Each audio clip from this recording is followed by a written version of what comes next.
Thank you so much for joining us today. My name is Leon Geschwind. I'm the Education Outreach Specialist at NOAA, the National Oceanic Atmospheric Administration at the NOAA Regional Center, which is over on Ford Island. And it's a real pleasure today to be partnering with the library, with Susan and her entire team there on a webinar about hurricanes at home. And we're super, super excited to have Leanne Eaton with us, who's a meteorologist, and she can give a bit more background on her. And we're happy if anyone has any questions to it, there is a little chat button in the bottom right-hand corner. And then for those of you who do want closed captioning available, you should see a little CC button in the lower left-hand corner of your screen that you can click, and that provides live closed captioning. So without further ado, I'm going to go ahead and turn it over to Leanne to get the show on the road. Thanks everyone for joining us. Great, thank you, Leon, and aloha, everybody. Like Leon said, my name is Leanne Eaton. I'm a meteorologist with the National Weather Service out here in Hawaii. I work for the Pacific Region Headquarters, which oversees the Central Pacific Hurricane Center. So today we're going to be covering hurricanes, and our webinar is entitled Hurricanes at Home. I'd also like to thank the Hawaii State Library System for putting this together, and I hope everybody learns a little bit of something about hurricanes. So just to get started, aloha, what is your name? I already told you I'm Leanne Eaton. If anyone wants to type in their name and where they're from in the chat box, that would be wonderful. Up on the screen here, there is a whole bunch of pictures of different meteorologists, all from the Honolulu Forecast Office that's located at the University of Hawaii Manoa campus. And then down on that bottom left, that is a picture of me from about 2 years ago when we were doing some hurricane coverage on the news channels. And so on this screen now, you're going to see a couple of different storms. They have all had some impacts to Hawaii over the past several years. So Eva in 1982 in the center of the screen, Aniki for some of you people that might have been around in the early 90s in Kauai. That's probably the most devastating tropical cyclone that has impacted the Hawaiian Islands. Going into Iselle and Darby in 2014 timeframe, and then Lane from 2018, and then Douglas last year. Douglas skirted just right north of the Hawaiian Islands, putting us all into a frenzy, into a scared state about what it was going to do. Luckily, it did just stay that about 30 miles offshore from us.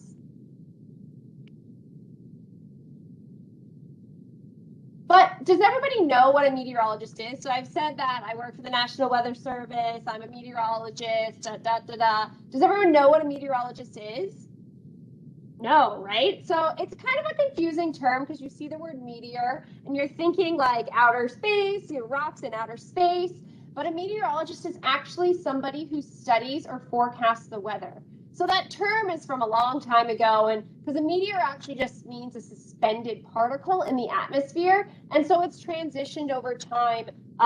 We look at hydrometeors now, like rainfall, rain or snow or hail. But meteorology is really just the study, is the study of weather and those type of patterns.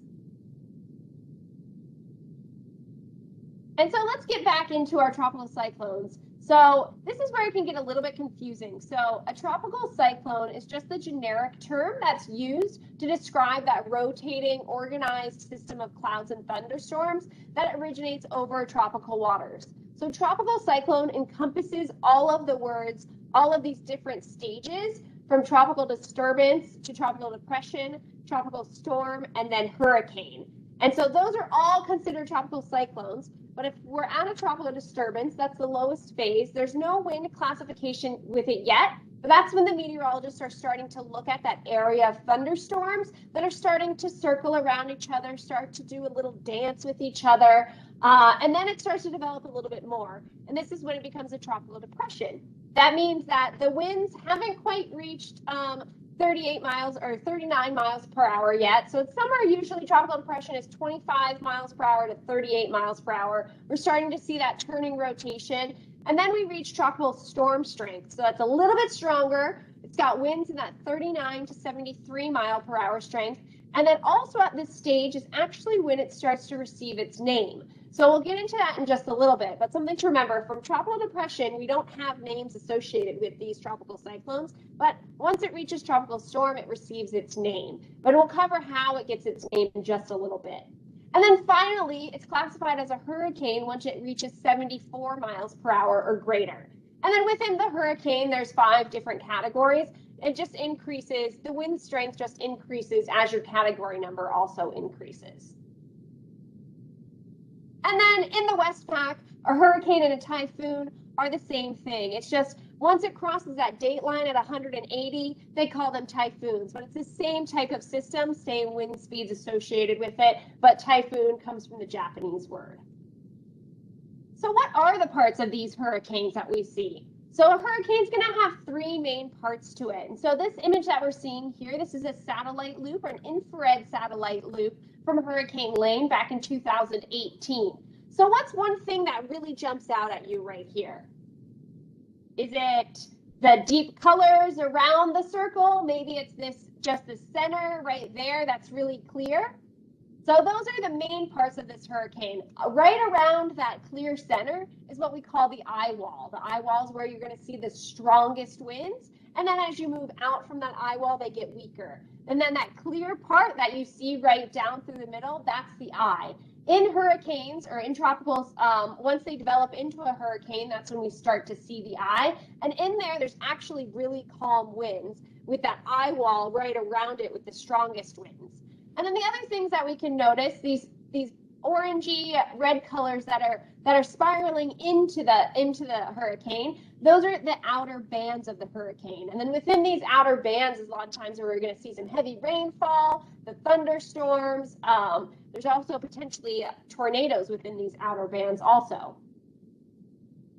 And so here, this is what it would look like if you cut the hurricane in half, like we were talking about. You've got that eye right in the middle, the eye wall right around it, where the strongest winds are, and then those inward spiraling outer bands into the system. So an interesting thing about hurricanes is that they're considered warm core systems, meaning that at the surface, it's a low pressure or spinning counterclockwise in the northern hemisphere, but on the top, there's an area of subsidence that's creating that eye within the middle, making it so clear right there. So let's talk about now the Central Pacific. So where do hurricanes move over in the Central Pacific? This graph here shows all of the tropical cyclones from tropical depression through hurricane that have occurred over the eastern and central Pacific all the way back from about the 1970s through now. So you can see, a lot of them form over the eastern Pacific off of the coast of Central America. Some of them form in the Central Pacific area near Hawaii. And a lot of them move on that eastward track from near Mexico area and then over into the Central Pacific area. And so the Central Pacific Hurricane Center, which is located at the University of Hawaii at Manoa, is responsible for all of the forecasts of these hurricanes between 140 west and that dateline area. East of 140 west, that area between Mexico and this orange box here, the National Hurricane Center in Miami, Florida, is responsible for doing those forecasts. Hey, Leanne, can I stop you real quick? There is a question in the chat from Mariessa. Sorry if I'm pronouncing your name incorrectly, but she was wondering what's a typhoon? What's the difference between a hurricane and typhoon? The difference between a hurricane and a typhoon is nothing. They're both the same type of system, right? It's when that tropical cyclone reaches at least 74 miles per hour. The only difference is that those are occurring. Typhoons are occurring to the west of that date line at 180 west. And so hurricane and typhoon mean the same thing, but they just use the Japanese term west of the date line, and we use the term hurricane east of the date line, and then also in the Atlantic and Gulf of Mexico. Thanks for the great question, Marisa and Leon. So how do we get these names? So we just covered how it's a hurricane east of the date line, it's a typhoon west of the date line, but you'll hear Hurricane Lane, or you'll hear Hurricane Aniki, right? How do we get those names? So if that disturbance or tropical depression continues to strengthen, gets stronger, and develops into a tropical storm, anywhere between 140 west and 180, then it's going to receive a Hawaiian name. So the Central Pacific Hurricane Center is given a list of names, these four lists of names that we can use if that tropical disturbance, tropical depression, forms or strengthens into a tropical storm in our area, that 140 to 180. So in our case, the next name on the list is going to be Hone. In 2019, we had tropical storms Akone and Emma, and then the next one is going to be Hone. So we're a little bit different than the Eastern Pacific and Atlantic, where they get one list per year and go straight down it. In the Central Pacific, we have these four lists, but we're not going to change lists every year. We're just going to go to the next name after each storm that's been named. And then next year, say we have one system this year, then next year it would go to Iona. But then you may ask, how come we have storms like Douglas or Lane? And those aren't Hawaiian names. We didn't see them. We didn't see them on this list, right? And that's because it gets its name from the Eastern Pacific list. So that means it developed east of 140. It strengthened into a tropical storm east of 140 area, and it got its name off of the Eastern Pacific list. But you may be asking, how come it doesn't change its name when it crosses into our area? It's kind of like asking, if you were born in California but moved to Hawaii, would you change your name? No, right? And so that's why they keep its name. One, because it would be too confusing if we said it was called this at this line, but then once it gets to this line, it'll be called something different. It's to limit the confusion and just to keep it uniformed as the system moves from east to west. And so this is the 2020 Eastern Pacific Hurricane Name List. And so it always starts with an A and ends with a Z each year. And then it alternates between a male name and then a female name. So this year in 2021, it starts with a male name. 2022, the A name is going to start with a female name, and then the B name is going to be a male name. So I know that's a little bit confusing, but it just changes back and forth like that every other year. So this is the list for this year for 2021. And I've already crossed one off, this Andres, because there was actually a tropical storm that developed in early May this year off of the coast of Mexico. So it was that area of thunderstorms that developed. It started, it was a tropical depression. We started to see those thunderstorms all dance around each other. And then it reached winds that were at least 39 miles per hour. So it was given the name Andres. And then the next one we see that forms anywhere east of 140 is going to be Blanca, and then so on. Does anyone see any of their names on this list or names of people that they know?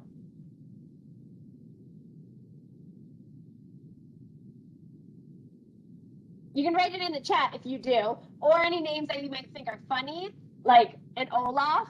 I know in the Atlantic list, so it's kind of funny this year, in the Atlantic list, they have an Anna and an Elsa, but in our Eastern Pacific list, we have the Olaf name, if there's any Frozen fans out there. Although hurricanes generally form in tropical warm water, so they don't like to stick around the ice.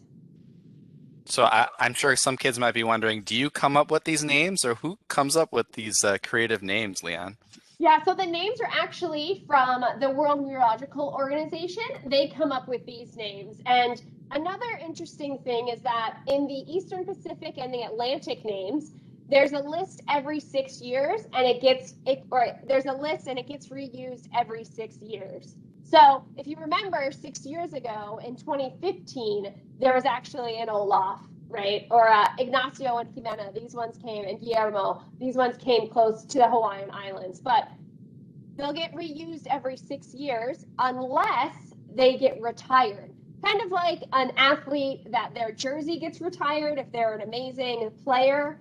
The names will get retired kind of in the opposite sense, though, if they're a really destructive hurricane, like Sandy's been retired, Katrina's been retired, Aniki's been retired. Any of these that have caused a lot of destruction, a lot of loss to human life, a lot of loss of property, those type of things, then they'll retire the name. And then the World Meteorological Organization will come back and replace that name. Great question, Leon. Thank you. Yeah, there's a game, Zelda. That's funny. Oh, and Carlos and Linda, you have a lot on there, Marisa. All right, here's our first quiz. So, when is the Central Pacific hurricane season? Let's think about this for a second. If you thought to yourself that it was June 1st through November 30th, you were correct. So our Central Pacific hurricane season starts pretty soon, in just another 5 days or so, on June 1st, and then runs all the way through November 30th. And so this is the time frame that we're going to see the peak number of systems. A hurricane can actually form at any time of the year, but this is when most of the conditions are favorable for development of hurricanes. They like really warm waters. It needs to be at least 80 degrees for the hurricane to form and then sustain itself. And then they like, in the summertime, we start to see the intertropical convergence zone down to the south with active areas of thunderstorms that can potentially start that rotating, dancing around each other type of thing. But we can see them all year, but our peak is during this time frame. And then for near Hawaii, our peak is really towards that July, August, September time frame when we have the warmest waters around us. So next quiz, what are some of the hazards associated with hurricanes? If you're looking at the list and you're thinking this is a trick question because all of the above are hazards associated with hurricanes, you would be correct. So we have this little mnemonic, SWIFT, to help us remember some of these hazards that are associated with hurricanes. So S for storm surge and seas, W for wind, I and F for inland flooding. This would mean like any type of flooding that's not associated with that storm surge or tidal flooding. And then T for tornadoes.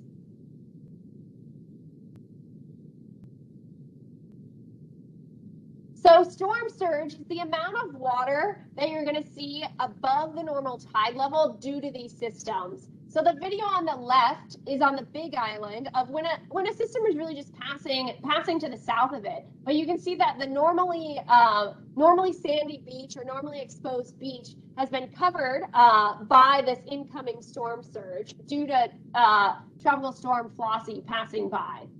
On the other side, you can also see some large waves crashing up on the shore. And then the picture down at the bottom is from Aniki, and this is trying to show the map of the storm surge that was generated with Aniki. So Aniki was a really strong Category 4 hurricane that made direct landfall on the island of Kauai in September 1992. So this Aniki generated over 6 feet of storm surge. So imagine standing on your favorite beach, but then there's 6 extra feet of water where you're standing. This would be that storm surge, right? And that's probably taller than a lot of us, definitely taller than me. And so imagine that covering the entire beach with that 6 feet of storm surge. And then in some areas, this storm surge went hundreds of feet inland, covering a lot of the land. So another thing that we can see with the hurricanes is the large seas, the large waves and rip currents that can happen. And this we see a lot here. We've got the systems that either pass to the north of us or pass to the south of us. Even if they don't make direct landfall, they still generate really large waves that come towards our islands. And so one of the most common hazards that people think about is wind. And so because we classify our hurricanes based on their strength of their winds. And so one major thing that you see with winds is the chance for debris. So the wind is going to break tree branches, and then those tree branches then can be, lifted by the wind and pushed off somewhere, or they can knock down the telephone poles, the electric, the power lines, that sort of thing. Another thing is any other type of debris can become a projectile. This picture off on the left is from a hurricane where it lifted up this board that was taken off of, it looks like a dock or something, or a lanai, and that actually turned into a projectile, and it shot right through the center of that palm tree there. One of the other, our inland flooding one. This is one that we see in Hawaii a lot. A lot of times the system will pass to the south of us or to even weaken, not even to tropical storm strength, but it still has a lot of moisture associated with it. And then with our mountains here, that helps to anchor a lot of the thunderstorms or a lot of the showers, and we'll see even increased amounts of rainfall. And so flooding rains, remember all those outer bands that were going into the hurricane, all of those have heavy showers and thunderstorms associated with them. So as the system passes near us or even over us, it's going to be dropping a lot of rainfall. And then we've got the mountains that could potentially help to anchor some of them or even increase the amounts of rainfall that we're going to see. And so in Hurricane Lane in 2018, it actually now has taken the second place for the amount of rainfall that any tropical system within the United States has seen. So Hurricane Harvey in 2017 had over 60 inches of rainfall associated with the system. Hurricane Lane in 2018 in Hawaii, some areas of the Big Island on the eastern side, especially Mountain View, saw almost 58 inches of rain. So 58 inches, that's almost 5 feet of rain. So imagine that. That's a lot of rain. So in Hawaii, actually, we take 3 of the top 10 spots for amount of rainfall that's been associated with different tropical systems within the United States. So we have Hurricane Lane in 2018, where there was over 58 inches of rainfall with Lane, and then Hiki in 1950. So there was over 52 inches of rainfall associated with that system. And then Paul in 2000, they saw almost 39 inches of rainfall associated with Paul. So flooding rains for Hawaii is definitely one of the biggest hazards we can see associated with these tropical systems coming through. Hey, Leanne, yes. Can I ask a quick question? Sure. So Jadal has a question, and it relates to some of the impacts of hurricanes. What do you see, or what do other kind of meteorologists see in terms of the impact of climate change and warm waters on how that might impact hurricanes? Yeah, so that's a great question, Jodelle. So there's been a lot of studies going on how climate change is going to impact tropical cyclones, etc. One thing that we do know is that with warmer water, there's going to be more moisture available in the atmosphere for these systems. All weather systems need moisture in the atmosphere to create themselves.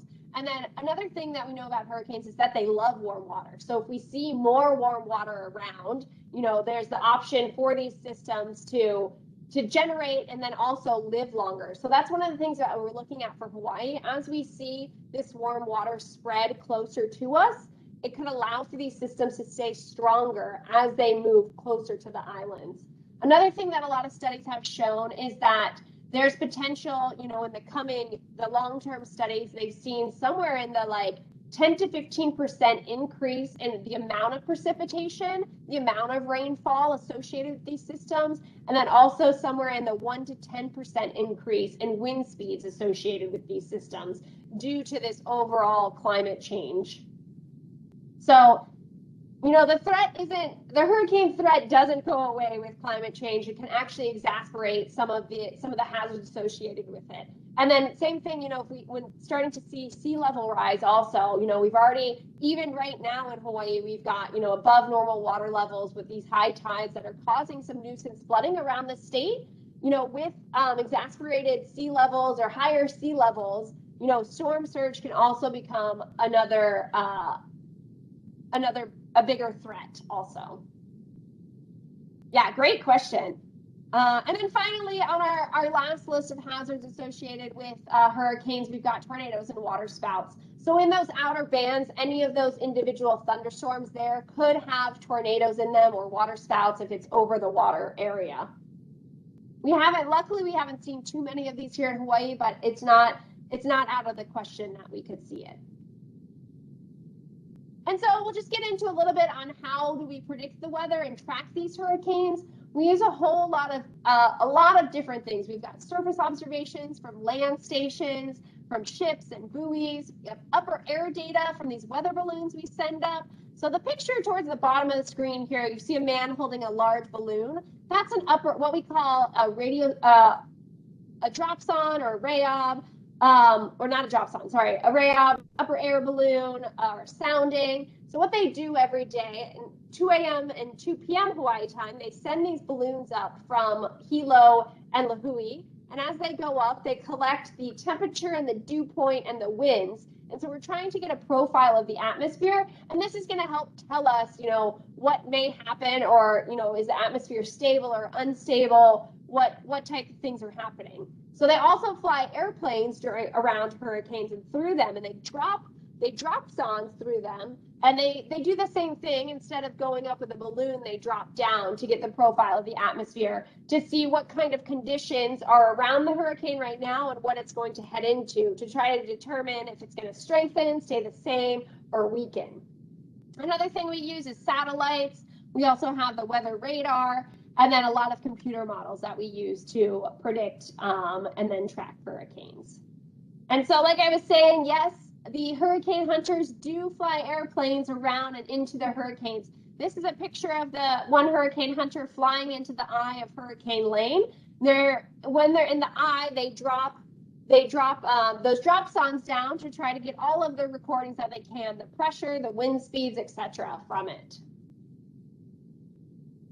And then also within our job, we like to tell people about the forecast. So we work with the television, the TV, we work with the radio stations, the newspapers, and social media to let everybody know about if any of these hurricanes are coming, what are the potential impacts from it, how you should get ready, when you should get ready, that type of thing. And so we'll end with what our 2021 Central Pacific Hurricane Season Outlook is. This came out on May 20th. And so the prediction for this year is 2 to 5 tropical cyclones, but we have to remember this doesn't mean for Hawaii. This means that area between 140 west and 180, the dateline area, that there could be 2 to 5 tropical cyclones within our basin. And again, tropical cyclones means tropical depression, tropical storm, or hurricane. We are looking at a 80% chance of near normal to below normal season activity, just because of our what they call the El Nino Southern Oscillation phase that we're in. We were in La Nina earlier, but I've moved to a neutral phase. We still see cooler waters along the equatorial Eastern Pacific region, and cooler waters actually up northeast of our island. So that's one thing that could help keep our number of tropical cyclones in the basin lower this year. And then just some things to get prepared. You got to make sure you've got your hurricane preparedness kit. They're suggesting being ready for at least 14 days. Living in Hawaii, we know that getting supplies to us can be a little bit harder. They need to ship everything by boat. And then once it gets to Oahu, then it goes towards the outer islands. So I'd say take a look at your hurricane preparedness kits now. We're starting the season in just a couple of days. Make ssure you can get those supplies together and have them ready in case something does happen this year.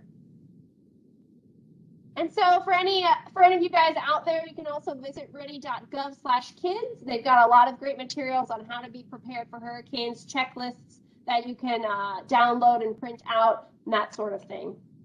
And then one more thing, with the Hawaii State Public Library System, you can find a ton of books on hurricanes through your local library. And then also go to Scholastic Teachables from their main page, and you can find a lot of activities related to tropical cyclones and hurricanes.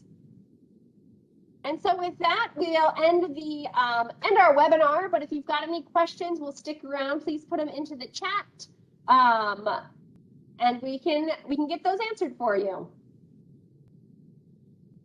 And also feel free to unmute yourself. If you want to ask your question verbally, feel free to unmute your mics, and you can do it that way as well.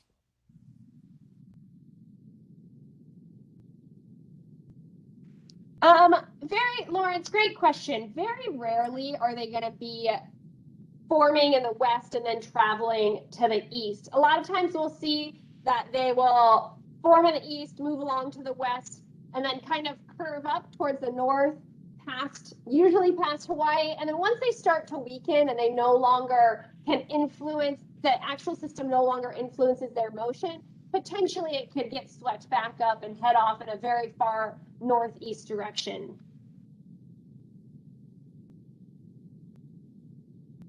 I don't know if you can see the chat, Leanne. There's Yeah, so also I a see another question. Yeah. question from Fisher. He asked why that area of Mexico is a hotbed for low pressure activity. One, the water is pretty warm over there. It's a favorable area. And then two, we can see a lot of the convergence of winds right there, allowing for low pressures to form from that convergence. Susan's asking if there's Question. Oh, sure. I'm on the Big Island, and a lot of people that have lived here a long time just say that the mountains repel hurricanes, so we're never going to get them here. So don't worry. True? Not exactly true. So it is. You can say that mountains can help weaken the hurricanes or tropical storms, right? Because in a tropical storm, you've got that eye is a column pretty much through it, and if it hits the mountain, it's going to help to disrupt that column a little bit and weaken the storm. But to say that the mountain is really steering it away from us is not necessarily true.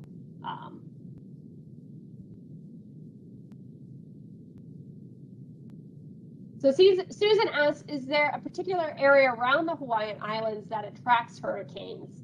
Not really. I mean, any of the islands can be hit and are vulnerable. You know, Big Island in the past has seen most of the impacts. That's just because, you know, we see a lot of the systems that form off of the east and head towards the west. And Big Island, you know, is that first island in our chain that the hurricane would be approaching. But there's also cases like Aniki, you know, it formed to the south of us and then it curved straight up to the north right as it reached Kauai. So that's another, you know, Kauai is still vulnerable. Or Olivia back in 2018. Olivia actually came from the north and then made passage over Maui County. So, you know, all of the islands can be vulnerable to tropical cyclones or hurricanes. Let's see, we got a couple more questions. We've got some people that are new to the islands. What are top tips for staying safe during a hurricane? Well, one is just making sure that the structure that you're in is, you know, hurricane sound. There is, if you look up the UHC grant hurricane handbook, I'll have to find that link for you in just a second. That there's a whole manual, a whole preparedness kit on that. But one of the main things is making sure you have hurricane clips on your house, especially if your house was built before the 90s. A lot of times these houses in Hawaii didn't have proper roof tie downs on them, but there's some easy clips you can add to your house to make sure your roof doesn't blow off. Another thing is, one of the main things is just to heed all of the advice from the emergency managers on your island from your county. They're going to let you know if evacuation orders are in effect. They're going to let you know when the all clear is in terms of going out if there was a storm that was approaching us. Another thing is to make sure that you have your preparedness kit ready, because if something does happen, we'll likely not have a lot of supplies after the fact or until, you know, several days later when something could get to us.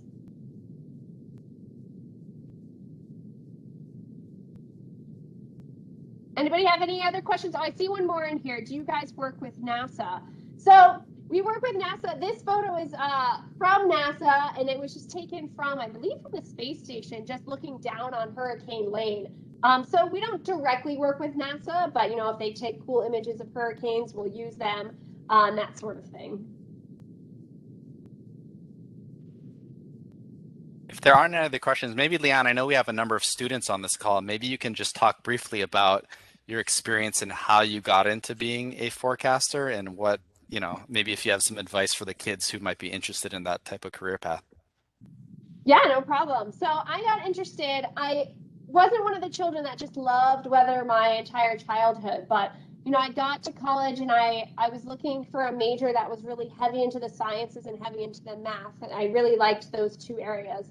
And I found meteorology, and I started to really like it. And what I found was I really like the aspect of it combines the arts and sciences really well together, and then also this interaction with people and making sure, you know, what our jobs are doing is impacting your lives daily. And it's just interesting now to look at weather and see how it forms, you know, why does it why is it going to be heavy raining over there and not heavy raining over here type of thing, or why did thunderstorms form today and not yesterday type of thing. And so just interesting to see how all the different layers of the atmosphere come together to produce the weather for us.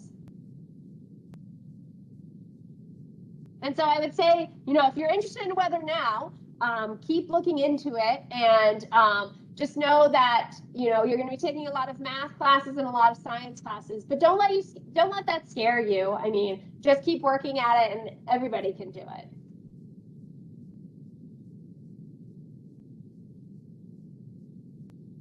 All right. I think there might be one final question on climate change reports. I think there are a lot of different, maybe you can, I don't know if you want to take that, Leon. Yeah, I mean, there's a lot of different committees that put out the climate change reports. NOAA works on some, then you have some other federal agencies that work on them. They come from everywhere. Yeah, if you are interested in some of the climate models, a good resource to kind of check out is Science on a Sphere Explorer. So if you just Google Science on a Sphere Explorer, it's actually those of you familiar with Science on a Sphere, like at Bishop Museum and some other sites, it's a downloadable version to your phone or your tablet. And there's some hurricane data sets in there. There's some climate change data sets in there that you can see in your palm, but in your iPad or your phone. So do check out that resource. All right. Are there any other last questions? Oh, there is a question about models and accuracy that maybe you can address, Leon. Yeah, thanks, Fisher. Yeah, so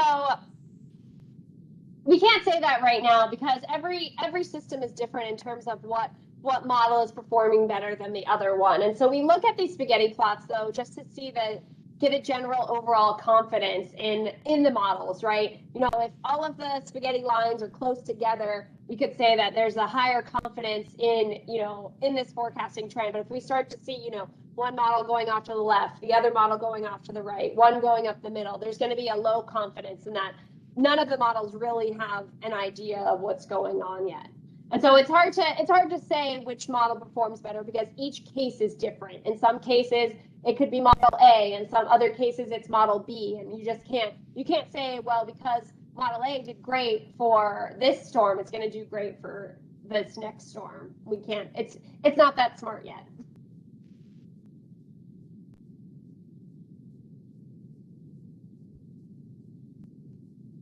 All right. If there aren't any other questions, we do want to send a huge mahalo to our library partners to kind of help organize this and put this on. Look forward to kind of future collaborations with the library and other types of webinars and activities. And let's all give a big virtual round of applause to Leanne. And thank you so much for everyone for asking really great questions and staying involved in our webinar. And hope to see some of you in some of our future NOAA events. Mahalo, everyone.